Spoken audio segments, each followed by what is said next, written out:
Hi guys.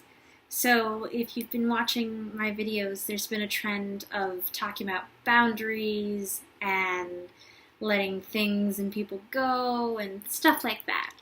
And I figured for all the times I've actually talked about these sorts of things, why not give you actual tips?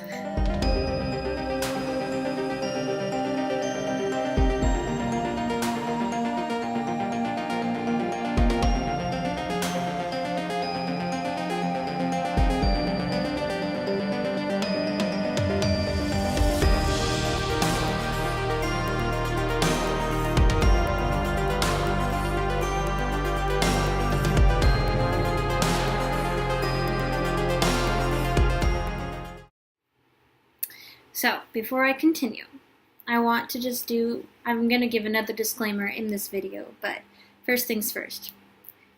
I am a college student, not a psychologist, not a therapist, not a counselor. If these issues are personally impacting you in your life, I am a resource in the sense that I have tips for you. I am not a resource in the sense that I can solve your problems for you. So I just needed to say that.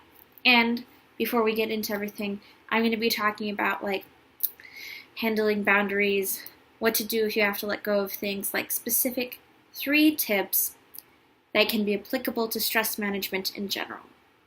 Let's get started, shall we?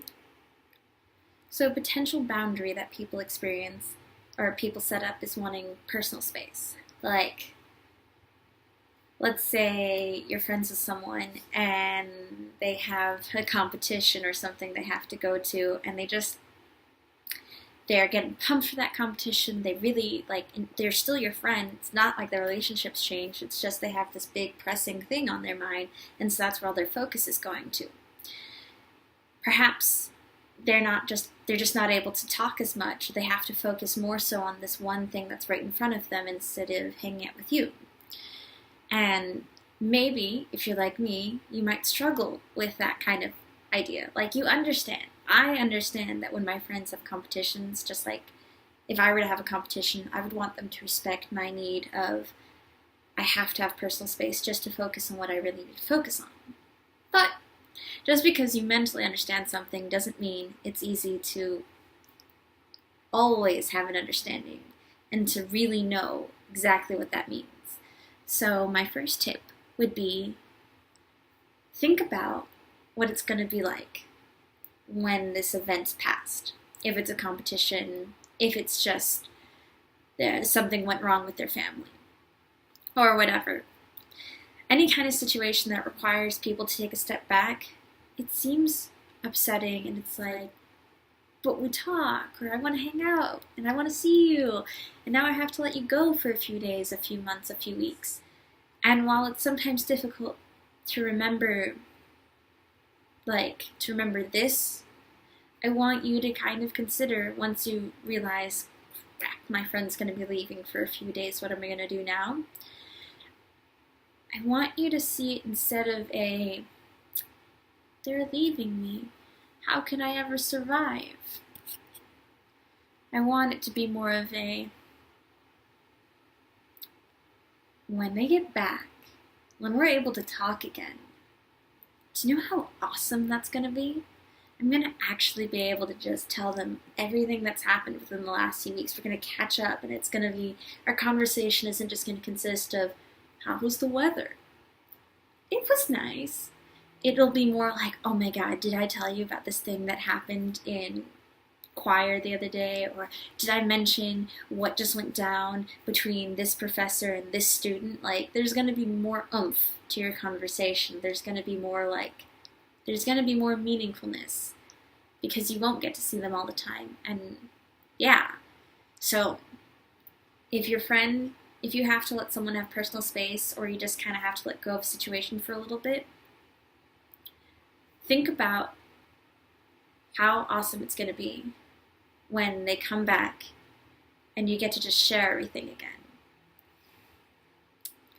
So another tip is that, along similar notes of the last one, if you struggle with staying in the present, just living in this moment,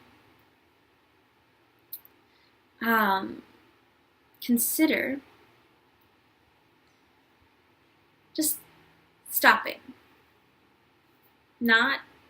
You don't have to go ghost anyone. You don't have to go crazy or something. Just stopping, picking up something in your room or whatever, and just investigating it. Oh, there's sticky notes in here. See? My point exactly. Just taking the time to have a new experience with something you see all the time.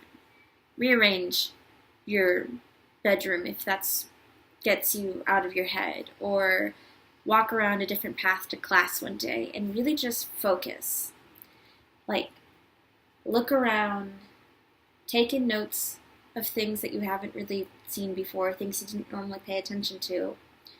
Because if you're able to focus more on the moment and to live in the now and to just sort of observe things that you wouldn't normally pay attention to, then it's much easier to take a step back when you need to not get caught up in the future or the past, and to not get trapped in emotions.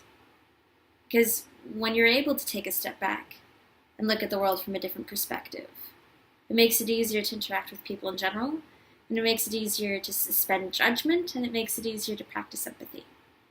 All are very good things.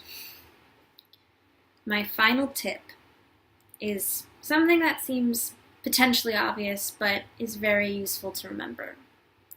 If you find yourself stressed out, feeling very caught in a wave of, I have to let go of things, or I don't know what my friends want, or I feel so alone, any of that, breathe. I want you to just take a few moments, and they don't have to be deep breaths, this doesn't have to be meditation, but I want you to take a few moments in a quiet space, whether that's running away to the bathroom at your school, or laying on your bed for a few extra minutes, or taking a step back to get some water from the machine, and not actually the water fountain, that is, and just breathe.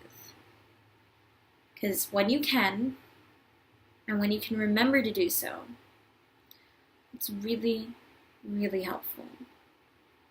You'll find that, at least I find, that when I remember to properly breathe and really pay attention to my breathing and just let it be, then it's so much easier to handle the stresses.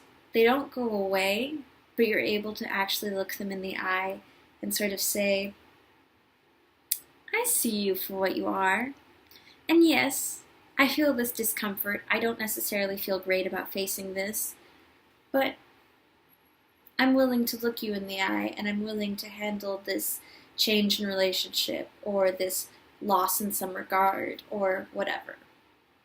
Now, as always, my disclaimer is, damn it, Jim, I'm a college student, not a therapist. So this is pure advice. And, of course, not every situation is going to be solved by these three tips. But if you're experiencing stress because of change, or because of something occurring, consider these three tips. I will be sending out more in the future, but for now, just consider it. And if you have your own tips, feel free to share those as well, because we all can use all of the tips. Self-care is so important. And while I may joke and I may tease, and it says it's not always a serious conversation on this channel, it is something I hold near and dear to my heart. If you liked this video, feel free to give it a thumbs up. If you have your own suggestions, your own tips, as I said before, I appreciate it. Feel free to share those. Feel free to leave a comment. If you're interested in more self-care tips and just self-empowerment, things of that nature in general, feel free to check out my channel. This is something, as I said, is very near and dear to my heart, and I want to share as much information as I can, much useful information, effective information. I want to talk about things that people don't get to talk about so that we can reach new levels of understanding and knowledge. So there. If you like that concept, if you like those ideas, you feel free to check out my channel and just see what I have to offer. And I hope you have a great day.